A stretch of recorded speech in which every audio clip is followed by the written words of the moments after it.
You've got a heel in your shoe. Can you hit somebody? Take your shoe off and whack them in the head with a shoe? It hurts. It hurts a lot. Women's shoes typically have hard soles. Yeah, that's a good formidable weapon in close proximity to another person. You get somebody with a heel, yeah, that's pretty formidable. You can strike them in the face, strike them in the body, strike them in the soft tissue of the throat. Yeah, that's a very formidable weapon in close range. Fingernails. That's the bite from a 14-year-old girl. That's my left bicep. That was an arrest that I made about 6 years ago. Wow. Yeah.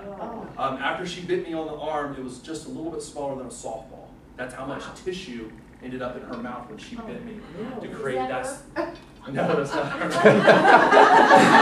That's right before. The reason I use this as an example is because I did not properly size up the threat of this 14-year-old girl. Really? I thought she was skinny. She weighed about 85 pounds. She was wanted. She was a runaway. Yeah, she's 14. You know, I'm 6'1". I'm 235. I'm a cop. Well, give me a break. Absolutely wrong. Okay, she started to fight. She got down on the ground. I went down to pick her up. She set up and bit me on the forearm and then wouldn't let go. I ended up having to punch her to get her to get off my arm. Was she on drugs? No, she wasn't. She just wasn't going to jail. But she was going back to youth detention. And, you know, I stood up. She was still latched on. I hit her in the face with the open palm of my hand, and she spontaneously yelled, which made her release. And then I picked her up and pushed her away about 25 feet. Never would I have thought a bite would hurt as much as that did. It took 2 months for the bruising to go away. So don't think that a bite isn't a great defensive mechanism, because the human body, the human mouth can put about 500 pounds into a bite. Okay? If she wanted to, she could have taken out an entire chunk of flesh. Wow. Guess what? Hey, I look at it this way. Do you live or do you die? Okay. You bite, they're going to want to get away from you. That's the gap you need. Do you take your purses in with you? Handbags in with you when you, why not? You can put all kinds of stuff in there. All kinds of things. You know? Something as simple as an umbrella, and I didn't bring my umbrella today. Even if it's not raining, take an umbrella in, set it on the counter. There's a psychological aspect to assault, especially assaults against women. The offenders want to see the victim's fear. Well, if I open up an umbrella and hold it between you and me, can you see me? No. What do you have to deal with before you can get to me? You have to deal with my umbrella. It seems silly. But surprisingly enough, you open up that umbrella and it pops open and they're like, now they're overwhelmed. They don't know what to do. They weren't expecting you to open an umbrella. You know, they grab the umbrella, you let go of it, now they're trying to figure out what am I going to do with this umbrella, and you've already turned and started to make your escape. We talked about biting. If you have attaché cases, okay, my laptop case probably weighs 16, 17 pounds. Okay? If you swing that at a person, you don't have to hit them hard, you just have to hit them. Your keys. I don't have my keys. Can I show you mine? Yeah, what do you got on your keys? I got my heart attack. Oh, there you go. I tour with that baby. Oh. Yeah, it's kind of worn off, but it's good. It's okay, it'll still hurt a lot. Yeah, but it can pick up skin, you can slice on the face, you can jab to run, but yeah, you might want to move a little further away. She's pretty excited over there. Yeah, I tour with it and I have it, and when I'm walking to my car at night or anything, it's right there, and it's a lot better than a regular key because it's not going to move, and it's not, well, it may move a little bit, but it may not go back. If you have a regular key, that's. I took a self-defense class from Ida Lee. You can Google this. It's called the heart attack. Yep. And I just feel really confident when it's in my hand. You want to feel it? I mean, it's just H-A-R-D, heart attack. Yeah, it's like a heart shape. you're probably heart. familiar with Yeah. it. Yeah. But you actually put it here, and it just gives you some strength. And I tour with it. It's in my hand. I've had guys say, "What's that?" And I said, "You want to see what this is?" I get that one into my clients joking around. The simplest. Buy this house. Yeah. Does anybody have a plain set of keys? These are pretty pointy. Okay, it's metal. It's not going to bend. Even if you have minimal hand strength, if you hold it and just give about an inch or so of the tip, a half inch of the tip, you jab this into the throat, face, okay, side of the neck. center of the chest where the sternum is, any of those areas, lots of nerve endings near the surface of the skin. You do that, and they're gonna flinch. Their hands are gonna come up. They're gonna move away from you because you've created pain, and they weren't expecting that. Especially something small, they don't see it in your hand. They come close, you reach out, and all of a sudden they're like, "Wait a minute, I wasn't expecting that." That's the couple of seconds you may need in order to be able to get out of that situation. Voice. If you're showing a townhouse and you start screaming, is somebody going to hear you? Probably a pretty good possibility. We know how a lot of townhouses are. You can hear your house, the house next door, the people on the side of them. Okay? Or a condo. You know, multi-level condominium. If you start yelling, "Help, call the police, help, call the police," you have a pretty good chance someone calling the police, and then what we're going to get is, I don't know, there's somebody in our unit that's yelling and screaming, "Call the police." Guess what? You're going to get 3 or 4 uniforms there that are going to be looking for whoever's yelling to call the police. So if you can escape, you still have help on the way. There's nothing lost by throwing that out there and trying to make that work. Conventional weapons. I have a lot of pros and cons with conventional weapons because in a lot of cases, there's nothing secret about them. Okay, if you pull out a gun, everybody knows you got a gun.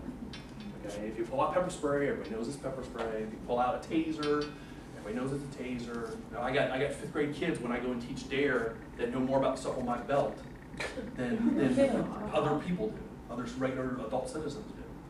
Okay, so the information's out there, so if they see it, they know what it is. They know what's going to happen. It's not a surprise. Okay, if you choose to carry a firearm, it's your choice completely. Just be aware that you have to have the mental mindset that you will commit to that act. Because if you pull it out and point it at somebody and they call your bluff, it's going to get used on you. Okay? They don't have to strangle you now, they're going to shoot you. Knives, a lot of people, one of the things I always kind of tease about is, how many of you bring your lunch? Nobody brings their lunch anymore?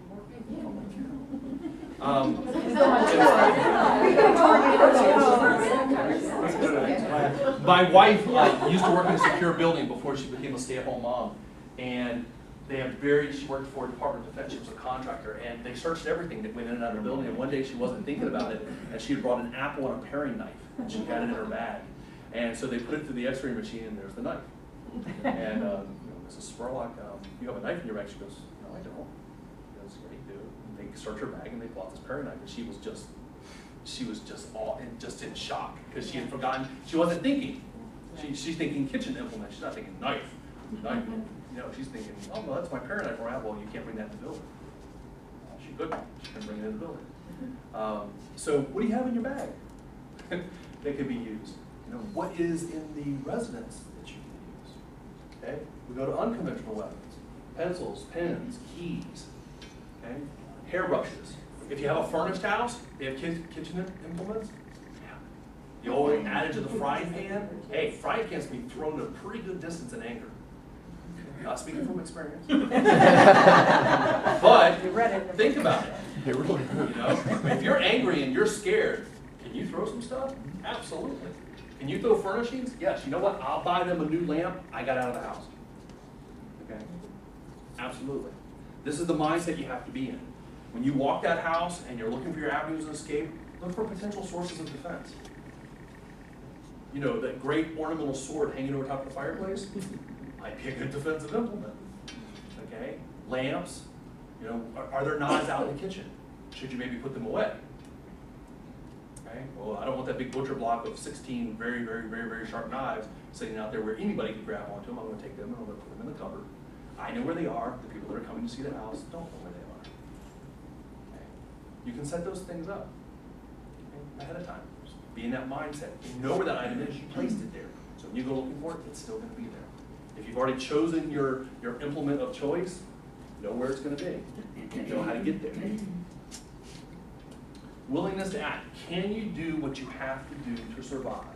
That's the question you have to ask yourself. Because when this happens, it's going to happen so fast, you're not going to have time to make the choice. You're either going to do it or you're not. And it's going to be that fast. You're more likely to do it if you develop a plan. Because it's going to be instinct. You've already talked yourself through what you're going to do. You know where you're going. You know what you're going to do. You've already thought about it. If you don't develop a plan, you're more likely to lock up and do nothing under that level of stress. So by doing that plan, you keep your stress level down and you increase your willingness to follow through on that act because you've already walked it. You already thought. You're already like, okay, you know what? I know in the kid's bedroom, one door away, I saw his baseball bat sitting next to the bed. So I know where that is. You know, went down the hallway, and the next room down was the girl's bedroom, and she had a guitar that was sitting on her chair at her desk. Okay, I've got something in that room. You haven't changed anything. You really identified the things in the floor plan that may be usable tools. Now that we have committed our act, we've gotten away from the person, we have to get away.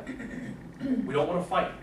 And most people do not have the potential to fight more than maybe 30 to 40 seconds. We want to escape. This is where we have to know where we're at. Okay? If you're in the middle of a neighborhood, great. But is every show in the middle of a neighborhood? Not always. Okay? So if you can't get back to your car, if you went out the back door and you don't know where this person is, and you don't want to risk trying to get, what if you left your keys? Now you can't get back into your car. Do you have a plan?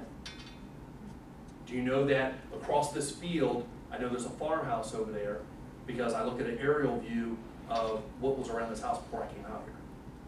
Do you know that the next house is up the street and to the left in the cul-de-sac?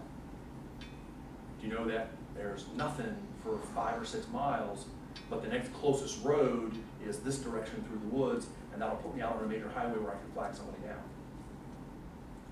This is part of that distance. You have to have this plan to escape. Because once you're done, once you're out, now what? Oh crap, what now? I got away from him, I'm outside. Which direction do I go in? If you've thought about it, you're going to come out. You may take a split second to identify your surroundings so you get your bearings. Because remember, your stress level is going to be high. You get your bearings and you act. If you're in a residential area, anything that's open, any place where there's people, gas station, convenience store, fast food, doesn't matter. You want people around, that's your lifeline to help. If you're out in the country, another house. Okay? You want a house or a major roadway. That way you can flag somebody down. Worst case scenario, you get to a house and there's nobody there, pick up something and throw it through the window. About 65% of all houses in Loudoun County have alarm systems. You throw something through the window, police are going to show up eventually. You can hide until they show up. And go, thank God you showed up. I was showing this house, down the road here. The guy attacked me. I came over here. Yes, I threw that through the window. I don't know if he's still down there. I hid here and waited for you guys to show up. You can pay for the window. And they're going to believe that story, right? Yes. Okay. Oh, trust me. If I pull up to a house and a woman that's sweaty and disheveled and dirty comes running out of the bushes and saying, I was just attacked and I'm the one who threw that through the window, yeah, you got real high propensity of me believing exactly what you're saying. Just because that's not something I see on a daily basis. Now, if you're some crazy person that we 6th time that week. Try a different story then. yeah, yes, you're going to have to pay for the window, and there's going to be some technicalities to the act. But you know what? You got away. You survived the encounter, and all you're going to have to do is pay for a window. In the big scope of things, that's your best choice. But I can't stress enough, know where you are. Victims of sexual assaults that have happened in office complexes and places like that we've interviewed when we prep these classes have told us, I had no idea where to go. I got away from the person and I just started running. I had no idea where I was going. Well, are you making your situation worse? Are you running in a direction where there is no help? You're not improving. You want to flee in a direction you're going to improve your situation. Whether it's means of communication, whether it's other people, something that's going to improve your situation. How far does the key have to be before, on the newer cars with the keyless ignition? How far away does that work? Does the key have to be on your person, or I know it has to be either in the car or? It varies from car to car. Okay. The other thing you have to look at is, like if you left keys on a counter, and you ran out, and would your car start? I don't know. No. But test it. If you have a car like that, try it out. Know what your distances are. How far away does the remote before it unlocks the car? What's the maximum distance? How far away do you have to be from your car to set off the panic alarm? Can you set off your panic alarm from inside the house? Pre-test all this stuff so you have it in the back of your head. I tell women that live by themselves that you should never leave your automobile keys in the kitchen.